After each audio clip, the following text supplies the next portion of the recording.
We have two incredible speakers here with us today, so hopefully you are energized to hear what they have to say, and I'm going to allow both Barry and Azrin to introduce themselves so that I don't say anything you don't want me to say. But Barry, let's start with you. Oh boy. I'm Barry Novick. I'm an engineer. I guess historically I've designed data centers. I've designed office buildings from an MEP perspective. Try to be innovative and try to save energy, I guess is my working principle, guiding principle. Very good. Thank you. Azrin, and you're all the way from? Munich, from Germany. Thank you for being here. Long way. So good day, everyone. My name is Azrin Kopajatic. At SAP, I'm leading the unit called Global Cloud Infrastructure Delivery. So basically, we design, build, and run all of the SAP's cloud infrastructure, whether it's on the hyperscalers or our own software-defined infrastructure. And we also do, like at a company of SAP scale, right? There is a lot of work you got to do to be able to deliver a portfolio of cloud services at scale in a kind of like confident, secure, compliant manner. So a lot of the central engineering that you need to do that is also hosted in our central cloud infrastructure unit. Thank you. And Barry, thank you for being a customer of Schneider Electric. And Azrin, all transparency, I am a customer of SAP. Yes. So please work closely, very, very well together. Again. Yes, and please take good care of us because you run critical infrastructure for us. Absolutely. So, and then the stuff that you've been telling us helped us improve for all our customers. So really thank you for that. Oh, good. Happy to hear that. So we're going to talk about the evolving AI landscape and how it's driving the need for operators to be more involved in early stage planning around what we're calling optimizing energy efficiency, density, and resiliency. And that's super important. And you and I have had those conversations, especially around density and resiliency in the world that we live in. Just some interesting facts about North America edge computing market. And this is according to Accenture. It's expected to grow 32.2% annually and reach $2.2 billion by 2030. Oh, you popped the champagne. I think that's great. And data centers are really going to feel the impact of the AI adoption. And by 2030, AI is going to represent 50% of the data center workloads globally. That's a pretty remarkable figure. And I think you've been hearing over the last couple of days from Armor and others, we're having I guess everyone's really excited about this. But today we're really going to talk about how enterprises are handling a lot of these what-if questions around density, resiliency, and what it's going to take for companies to succeed at this time. So rapid question maybe for both of you here, but in one sentence or so, what is the biggest infrastructure challenge that you see today for enterprises? And Barry, we'll start with you. I think, and everyone's been talking about the last 2 days, is energy. Getting enough energy to power everything at a reasonable price, keeping it reliable. Azrin? Well, mine is slightly different, right? It comes from the head I personally carry, which is around optimizing SAP's cost of cloud, right? Fundamentally, we make money by delivering cloud services. And especially when it comes to AI, right? What is really guaranteed is you're going to spend a lot of money. It is absolutely speculative. Are you going to make any money? So, and adoption is like really, really rapid. So making sure that as you grow, you're actually continuing to protect your cloud gross margin profitability is not a trivial task. And then forecasting the amount of infrastructure you're going to spend to deliver outcome for the customer is changing on literally quarterly, like weekly basis, depending on model advancements and changes and stuff like that. So it is a very fluid compared to like classical delivery, classical cloud services, where you could have much more forecasting, even if you're having massive growth and kind of like hockey stick. With AI, it's a complete chaos, right? Because you implement a different cloud computing LLM, or you set up some things differently, and your infrastructure costs blow up, but you're still charging your customer in the same way. It is a very non-trivial problem. And I think that's part of the conundrum. If you're building a new, what we heard in the last couple of days, AI factories, it's great because it's all the new technology, but anything we've built probably in the last 10 years, right? The conundrum is, what are we going to do? How are we going to digitize and invest in modernizing those data centers? And I think you're dealing with some of that. Yes, and like uplifting, I mean, just a very practical example. Imagine I have a typical mid-sized cloud data center, which is a 10 megawatt facility, right? That facility can become a 100 megawatt facility if you're increasing intensity per rack, but you need to uplift the environment. So it's like, imagine you're running an airport and you can land like, I don't know, like small planes. And then you're like, oh, I'm going to land, Galaxy, like whatever. I need to build an airport for that. Yeah. And it's the same airport and the traffic still continues going. It's a very hard thing to do. Yeah. And again, you are committing expenditure, meaning capital expenditure and operational expenditure. And again, the revenue is speculative. Mm-hmm. Mm-hmm. So Barry, getting back to the impact AI is having, how do you see it for data centers, operations, facilities? Well, it's a phenomenal tool. It helps everyone run everything at some cost, as you were saying. And we actually made a decision that we were not going to host AI in our enterprise data centers. Mm-hmm. We've gone to the cloud for that. Just means it's in someone else's data center. Mm-hmm. And very expensive, but partly because of the risks that we're not sure which way it's going. It's too hard to predict, what we're going to need next week. We know what we need today. But it's a phenomenal tool. It's impacting every aspect of our business. Is it helping you with predictive maintenance and trying to foresee some of the that's the promise, right? congestion in the future? We're trying a number of AI tools to see what works and what doesn't work.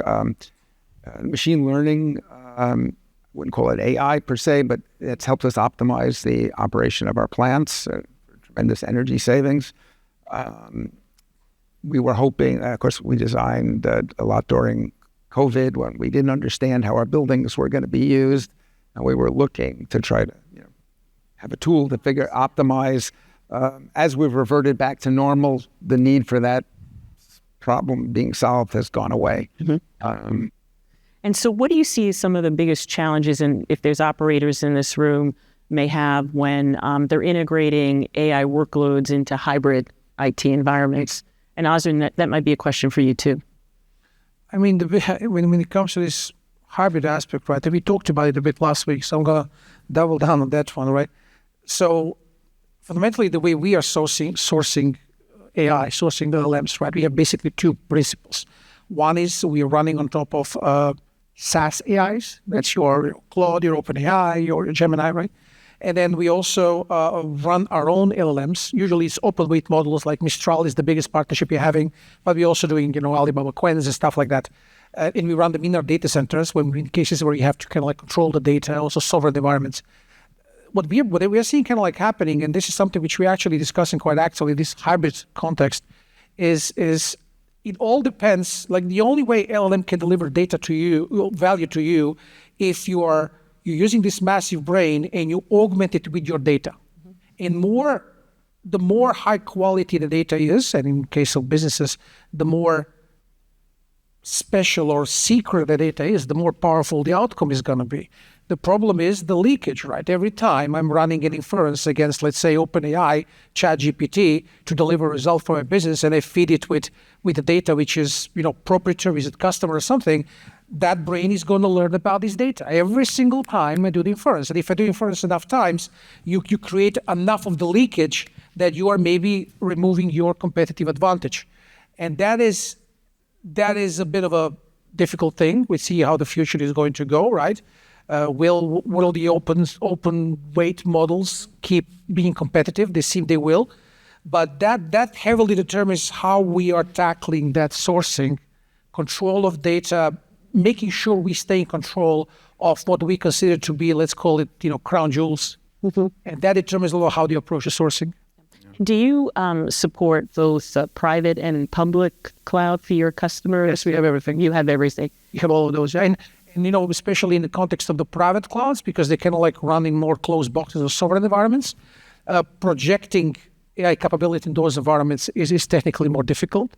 And then projecting into sovereign environments is particularly difficult, right? Because you do have to use open weight and open source models. Some of the big ones, even that scale, there is a concern what they're trained on. So it's really, really, really tricky because everybody wants amazing results on par with like Gemini 3 now, but you have security concerns, which makes you something which is more the level of ChatGPT 2. Then you have a bit of a dissatisfaction in between. And maybe everyone might not know about sovereignty. So I know it's very big in Europe right now. So maybe just take us. It's not just in Europe. It is basically since last year or so. We have something I call it like reemergence of the nation state, meaning everybody wants to run stuff in their I don't know, like shed, which just breaks the cloud model as such. There is concerns about U.S. Cloud Act. We can talk about that. There is concerns about sourcing of data. There is concern about some of the top open weight models now starting to come out of China, where in the U.S. right now, 50% of U.S. companies are running open weight Chinese models, which people really don't know. And then, especially in Europe, right, within the regulated industries, government sectors, defense industry now, there is a lot of concerns, a lot of conversation. And, problem of the sovereign is that government says, I want to have a same set of public cloud services available basically in my shed. So now you're trying to figure out, because you have been building these cloud services for massive global scale, you need to figure out how to package it and run it in somebody's shed. It fundamentally breaks the model of the cloud business. Right. It is a very, very difficult engineering challenge. And nobody has this properly solved. Yep. And that's going to be a massive priority for all of the cloud players over the next 1 or 2 years to figure out how do you project your portfolio, because it seems demand is growing and people are willing to pay premium. So of course you want to go and make money there. Yeah. But it's not easy thing to do. Are you seeing the same with the request for sovereignty? Well, yes. It poses a number of problems. It's a data sovereignty issue. There's also some regions where the cloud isn't so elastic. It's at capacity, and we've been asked to curtail even. You're talking about the data leakage. It hasn't been dealt with in any sort of uniform way. One of the first places we applied AI was natural language processing of public documents, and the theory being we're not leaking any data because it's all public anyway. But as you start putting more proprietary data, and everyone else is benefiting from your data. And then I heard another concern that even these model weights were trained on someone else's data. You might not even have the legal right to those weights, or maybe they have rights to your results because you're trained on their data. So I'm not an expert in that area, but I've heard these concerns. Is the open weight fundamentally there? Everybody, when they talk about open source, there is no open source LLMs. It's open weight fundamentally. Full open source will be if they are disclosing also the data they are trained on, right? Nobody does that. So they're all open weight, meaning it's still kind of like a black box, right? Fundamentally, but that's least of my constraint, because it basically depends which domain you're applying things. Like if I'm applying LLM generative AI, especially in form of some agentic form, where I want to have like AI SRE, which we are having, right? We are experimenting with that. We have an SRE which is able to join our bridge code for major outages and is able to churn around data and basically provide on-fly RCA. It doesn't replace SREs, but we can augment. We have actually measurably reduced our mean time to interpret, right? Using this technology, right? I'm not concerned that I'm feeding a bunch of events, logs, and metrics into a open public model. I don't care, because where is that metric coming from? From Cisco switches, from Dell servers, from NetApp backend, from hyperscale? I don't care. But if I'm using AI to take data out of, let's say, databases of company like Nestle, then they're using this to maybe improve the aspect of their supply chain or handling their inventories. I mean, that's really proprietary. They're competing in this space. Their data cannot be exposed outside. They don't want to do it. So it all depends on the use case and whether the data you are using is truly supposed to be secret or carved out. And again, you need to understand that across your business to be able to make sourcing decisions. So there's no one solution. And Osrin, other than the question on sovereignty, what sectors of your customers are experiencing the most demand? Practically all of them. I mean, everybody who needs data, any business, right, which uses data, any business which has sufficient amount of data about their own business, which if they could find patterns and infer improvements out of their data, is going to improve them, has a massive need. Because what LLM is the most powerful pattern matching engine on the planet. It's how they figured out the protein folding, right? Fundamentally, they did not apply a mathematical formula. They applied LLM, which is able to understand the patterns. And it can find patterns you have not even been aware of. And we apply that to our operations, for instance, and we found stuff that we were not even aware of happening, right? So I think there is not a single business which cannot improve by leveraging this technology. You know, I wonder too, because we're starting to use SAP Joule, right? Which is your AI tool for us. And we haven't even scratched the surface, right? And I think that's probably true for a lot of even vendors that ServiceNow, I can name many of them. So what do you think happens once we all really get into what I call the groove of leveraging these AI tools? Well, once you learn, basically, you need to learn what question to ask. Yeah, the prompting. Because right now you're saying 42. But fundamentally, you need to be able to ask a powerful question, and then that's going to really augment you. Right now, we're asking baby questions. In most cases, right? We're asking baby questions. And big thing to learn for businesses to improve, for people interacting with, let's say, if you're applying Joule to because Joule fundamentally, it's going to have access to all your data, and it runs on a very powerful brain, right? So I have these two components. You can still go ask him a question, which is like stupid question. And he's like, okay. Can you ask it a question which is really, really relevant and large? Yeah. That's going to be the skill, I think. Yeah. So if we move to thinking about how do we all stay ahead of the curve, and Ferry, I'm going to come back to you on this. So in your mind, in 5 years, what does a AI-ready data center look like for BlackRock? Wow. Well, I don't know if we'll have our own proprietary data center, but clearly it's going to be a very energy-intensive data. It's going to be liquid-cooled. We're going to have to find somewhere on the grid where they can add, tens of megawatts or hundreds of megawatts, which is a completely different game. We located data centers in the past. A few megawatts of availability was all we needed. Mm-hmm. Now, people are talking about gigawatts. There's very few places on the grid where you can add that type of power without having a power plant. Right. So how do you think of microgrids then? Do you see more of... I think the term I hear is bring your own power, meaning in many regions you can't really talk about a data center development without bringing your own power with it and having some sort of agreement, grid cross-connect that will enable you to, you want to use grid power when it's available. It's probably less expensive, but you have to have your own microgrid or generation when it's not. You mentioned cooling, which is now become, right, the hottest. Literally the hottest. Right. I think I just lost my mic. Is it right? I think I lost my mic. This is right. Oops. So cooling is obviously it's going from air to liquid. Air is a very bad heat transfer fluid. Water is a pretty good fluid, and so it has no choice. As you get to 1,000 watt, 1,500 watt chips, you can't cool that with air. Yeah.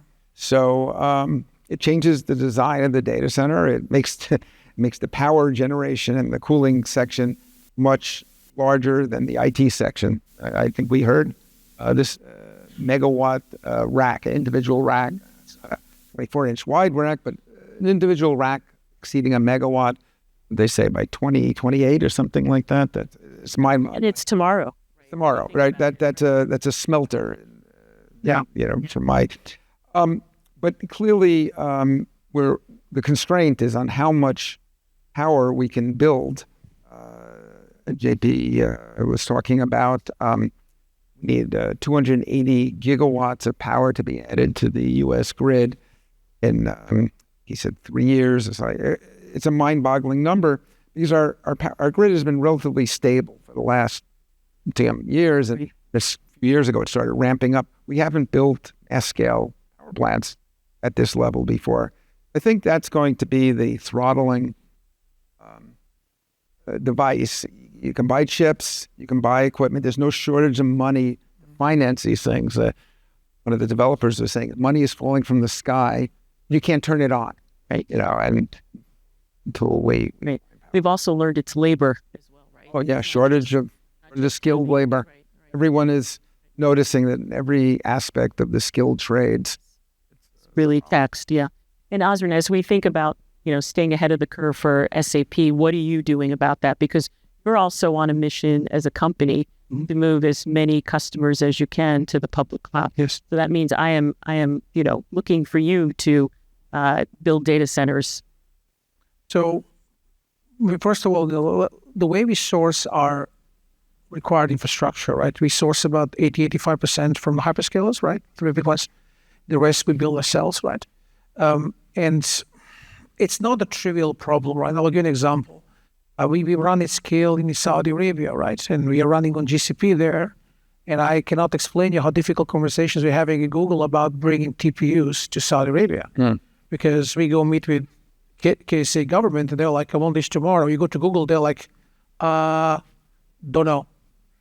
And this is where I have a bit of maybe slightly different opinion, like or version of opinion. Look, we are looking at insane level of scarcity, right?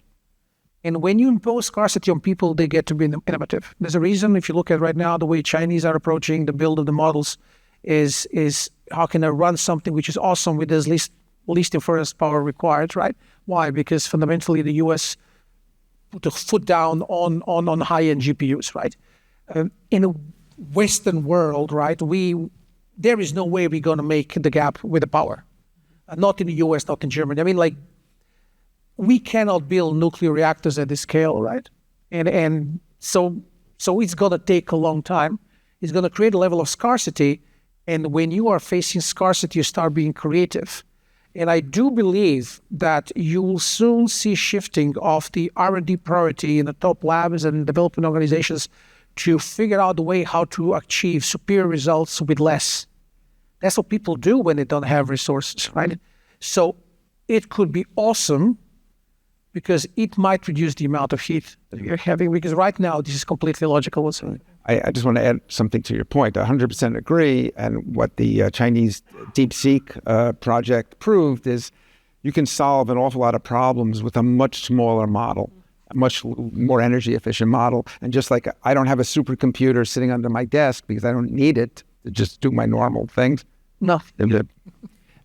You probably don't need the world's most advanced LLM to solve 90% of your business problems. So maybe that we're going to get that strategy. So you're thinking we'll need a lot more innovation? A lot. I think the scarcity is again, throughout human history, people built planes out of wood because they couldn't get metal in the World War II. Right? If anybody, I'm a big fan of history, right? And I love planes. I wanted to be a pilot. My parents disagreed. There was a plane in World War II. It's called Il-2 Stormovik, which was built by the Soviets, right? And it was a tank hunter, and it was made of wood because it didn't have metal. It was a bloody good. It was like A-10 before A-10 existed. The Hawker Hurricane was also. When people don't have resources, they figure things out, right? If I cannot get a gigawatt power in a location, then what do? I'll figure out with 100 megawatt, right? I'll need to be creative, and creativity moves things forward. This situation where we potentially could, have wealth of resources, they usually just result with the bloating. So that's kind of like hope I'm having that, because right now it's extreme, right? How many of you know what is the average per rack power intensity for a classical cloud data center? 18 to 24. That's standard, right? You just said 1 megawatt rack.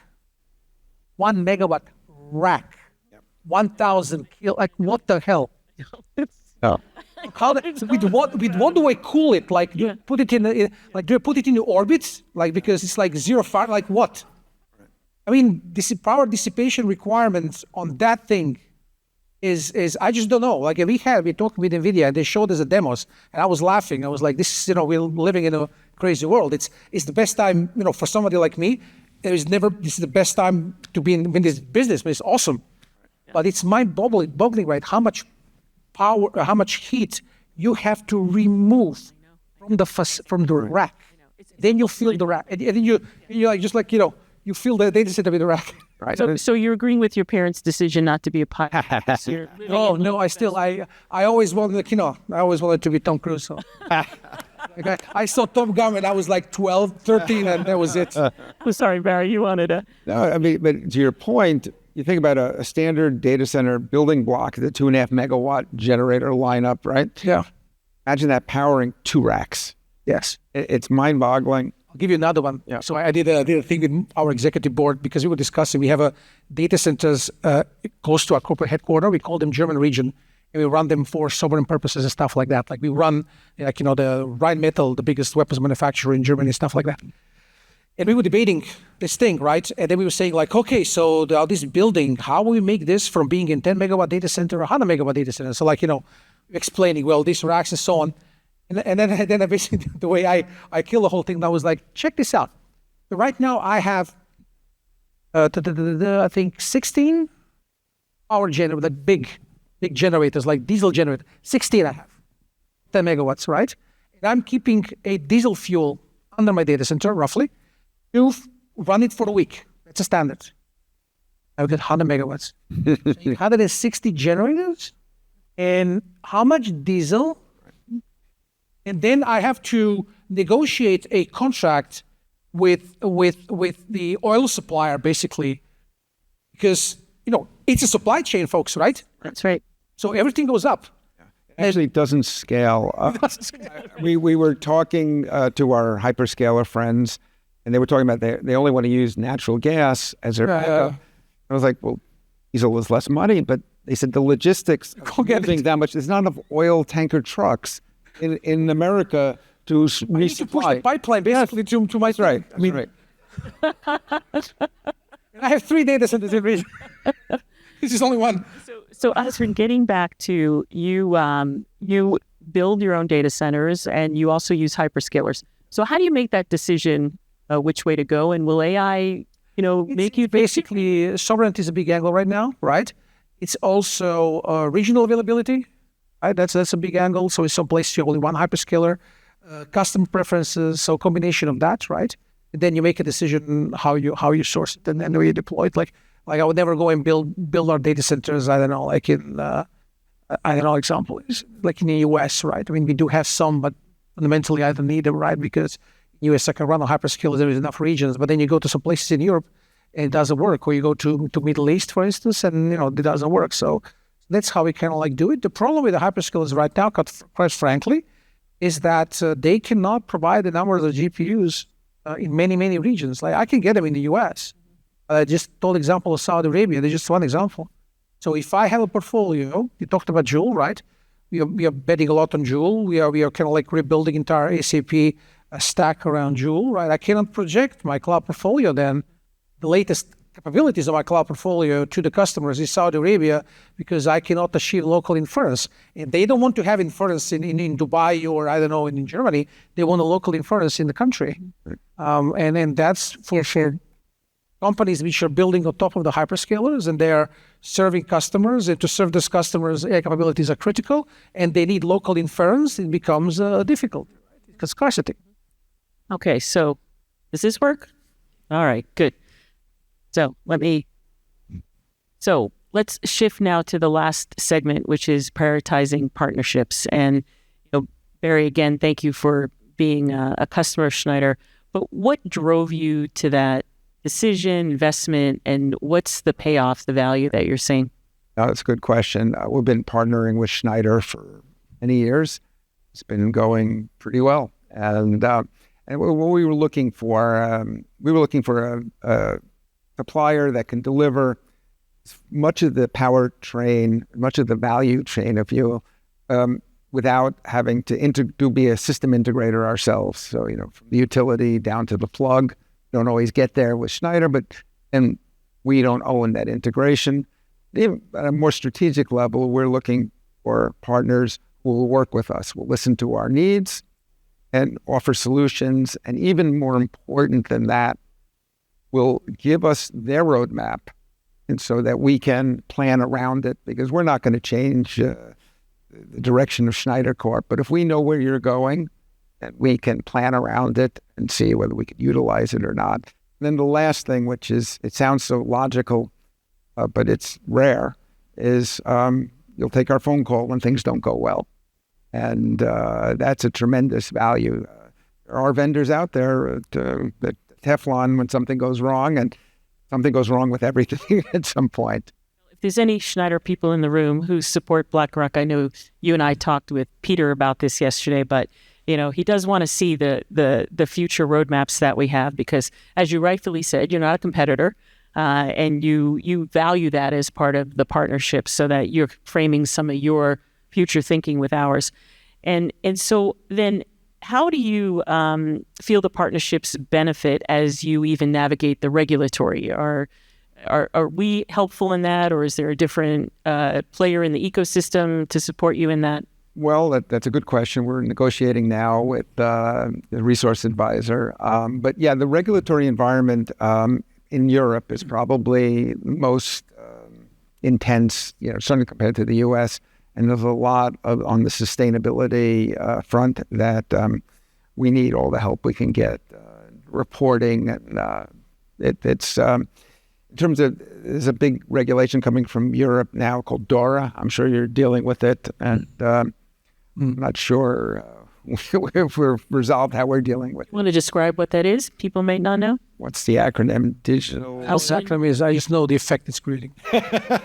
Regardless of it's about digital. What is it? About the resiliency of your IT, of your data processing, and you have to prove to the regulators that you're resilient to an outage, and especially relying on the cloud vendors, it's a mixed bag, because how do you prove if Microsoft or Google or Amazon goes down? Now what? How do you serve your customers? So the hybrid model that we were talking about has value there, in that some of your destiny is under your control. You have the visibility, you have the ability to manage if your cloud vendor goes down. And there was a Cloudflare just the other day with Amazon outages, Azure outages. It happens. And it's a horrible place to be if you are completely reliant on a third party. And the other thing I just want to add is that hybrid model. It allows you to control your cost somewhat, because the cloud isn't necessarily the cheapest place to run your IT load. Used to be, it's not anymore. Right. Because we have to pay for it somehow, right? I mean, I'm getting back to your point. I mean, we can't, anyone in this business, we can't just build and not get a return. I mean, look, those companies are highly profitable, right? So fundamentally, Microsoft and Amazon and Google, they have to make that 30-40% cloud gross margin.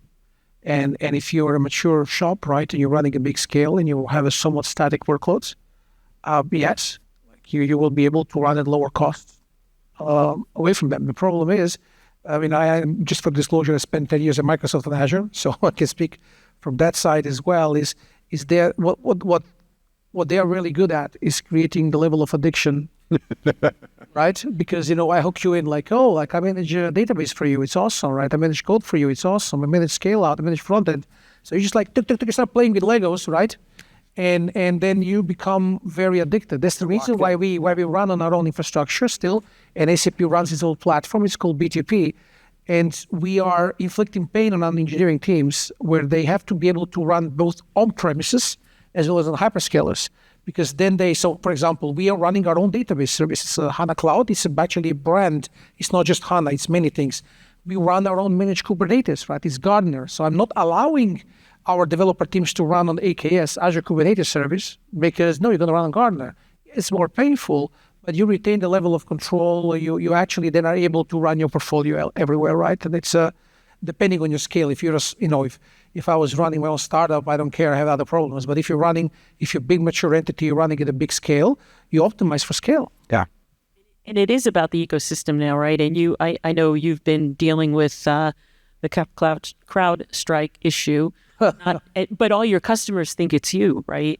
No, actually, we didn't. We dodged the CrowdStrike because we didn't use them at the time. Okay, but you have customers who are impacted, Yes. but they think It's like with Cloudflare, right? We don't use Cloudflare. We have our own front end, but we had thousands of customers down the other day on the customer side. So not my team, but our support engineering team, they spent a full day explaining to customers, no, it's your thing, not us, but they cannot consume our services. So it's kind of very unpleasant, right? But those are these dependencies, right? And it's when things become very easy to use, you can build very fast. The problem is, again, if you're running mission and business critical service at scale, you want to think about how this entire thing is sourced. Upgrade my data center, but don't figure out what happens when I need to do backup. And, it's a full chain of... And that's the conversation you and I've had, right? So I know, even though we're contracting with you, I know who the hyperscaler is, but I'm going to you. Yeah, you shouldn't care. Right. Because I'm building delivering chain for you. I'm paying you, not the hyperscaler. Exactly. So you take on a whole... Your expectations need to be adequate, and I need to build in a way to fulfill what you need. I just want to add one more thing on that. When you're using software as a service, you know they're hosting it somewhere. You don't necessarily know all of their dependencies. And we've seen this in the past, like when Amazon S3 went down, some Google services went down. And I was like, we didn't know there was a dependency. They probably didn't know either. And so there's a lot of these interdependencies, and you can almost argue all the cloud providers have to be up in order for you to be up. And it's very hard to keep that honest because you don't control their ecosystem. I mean, we've started to actually ask our providers, and the SaaS providers in particular, who are you using? Like, who is your hyperscaler? We even, after CrowdStrike, we actually started asking, who are your security vendors? Because we were impacted and didn't even know. And that was not a good place to be. So, Osrin, maybe back to you on the partnership, but when you think about a good partner, how do you think of that? How do you navigate the partnership, evolving technology landscape? And we know it's changing rapidly. I mean, for us, right, there's two aspects of partnership. One is where, I'll talk about the context of cloud operations and cloud infrastructure, not SAP front-end business, right? One part which is very important for me is what you have been doing with us together, right? Because you're one of the biggest customers, right? And it was very important for me, is we have this plug with customers which are using SAP services to deliver mission and business critical stuff. Meaning, why? Meaning those things are very important, and the cloud delivery paradigm often breaks, right? Because you're doing something really critical. It should be always on, 6 nines, whatever. So we are working with you to get a feedback on where we need to push the envelope. We were talking a lot maintenance Windows harmonization. We know why it's important, right? The feedback your team has been giving has been very important because we knew it's a problem. But I go in, we sit down in a group with all of our engineering teams, right? We do something called semester planning. And we're having conversations. It's a prioritization of our delivery backlog for the next 6 months. And I go and say something like, well, it is very important that the entire SAP portfolio gets patched in a very controlled, rapid windows. We will make that a constraint on all developer teams. So all of you are building your cloud services and operating them, you're going to conform. When I'm making that ask, I'm colliding with all of the product owners who want to do features, revenue stuff, other customers. So what I need, right, I need a partner, which is my customer actually, but I'll see a partner who's like, oh, well, I have Schneider and Shell and Exxon and BMW. All of these guys are the biggest customers. They want us to prioritize uptime and service quality versus new feature. So that's one aspect of partnership. The second one, of course, is with our suppliers, be it hyperscalers or like Cisco, NetApp, and others, where we're using their components to build underlying infrastructure and platform for which we deliver those mission critical services. So over years, what we have evolved is that supplier that will not engage with me at the engineering level will not be a supplier. And we have removed suppliers from the list who are like, you're my customer. I'm like, no, scratch that, right? Forward deployed engineering. We have direct plug into in Microsoft, I can call Rusinovich, I can call Scott Guthrie. We sit down with their core engineering leads. Same thing with Amazon, same thing with Google, same thing with NetApp, same thing with Cisco, right? Who is my primary sponsor on the other side? Is not some guy from the sales. It's the person who runs development of all of the data center portfolio at Cisco. If they would not provide me that, I will find a different supplier. So you're very aggressive with defining our supplier system in a way that they will engage with us at deep engineering level, because I'm building my entire destiny on them. So you will not be handling with the account manager. Not mean that account managers are super beneficial, but we got to have both, right? Because I'm engineering on top of you. And Barry, when we talked yesterday, you said you want visibility into the Schneider roadmaps. I mean, I'm seeing that clearly with Osrin, right? Like as a customer sitting with him, you obviously don't, have factories in the SAP world, but we do. And that was we needed to see their roadmap and share, our concerns that we can't have downtime. And we would expect and so again, if there's Schneider people in this room that support you, I will make that plea how important it is. We need to hear from you, because I'm in the reverse with SAP, and I know how important it is, because and I respect SAP. You don't always have the opportunity to understand what the customer needs, right? If you're not living in that same world, so it's super important. Well, just to plug Schneider a little bit, this is a Schneider event. Schneider is always very interested in what our needs and problems are, and as my mother used to say, I'm not so special. If we need it, probably other people need it too, and so it gives them good insight for what their other clients might need, and hopefully we can articulate it well enough that would help you guys plan. I love that, because we say the same thing to SAP. We're not special. We're just but you are, let's say, you are big enough, right, that when I get feedback from you, it affects or is relevant to 80% of our portfolio. That's very, very beneficial. And that's why we run all these things we're running with, these kind of customers and so on. We bring you very close. We are super open. We even say some stupid things, because you also give us a level of feedback, which frankly is super beneficial to our business. So one last question each. We have to make it quick. We have under 3 minutes, but what's the one thing that enterprise should prioritize when they're thinking about optimizing operations for AI? No. Listen, I understand. You got to think about everything. It's I like your comment about thinking about the return, that you just can't go blindly just because you can do it. There has to be a business case. I think people lose sight of that a lot, especially in the hype cycle we're in. I will go back to what I said earlier, is you are being exposed to probably the most powerful tool that humanity has ever created. Don't ask it stupid questions. If you don't seriously, if you don't uplift your people to be able to use it and ask intelligent questions, you're going to spend too much money. You will not deliver. And this is what MIT said, 95% of things fail. That's the reason. Because fundamentally, we had it in our org, right? You can easily apply this thing to do something super simple. You cannot use LLM to replace classical automation, because it has bloody hallucinations. Right. You cannot guarantee an outcome every single time, right? But you can use it. Again, very practical example we do, right? We have this, when we have a large-scale outage, Amazon goes kaboom, right? I use entire region. We have a call with 300 to 400 engineers and SREs on the call. One bridge. Everybody comes together. We're pretty hardcore. 400 people. 100 plus cloud services. Because it's an infrastructure outage, so everybody looks at the same version of truth. The amount of, we basically switch our entire operational data generation into something called verbose mode, right? Meaning every metric, every log, nothing gets interpreted. There is no metadata, it's all raw, right?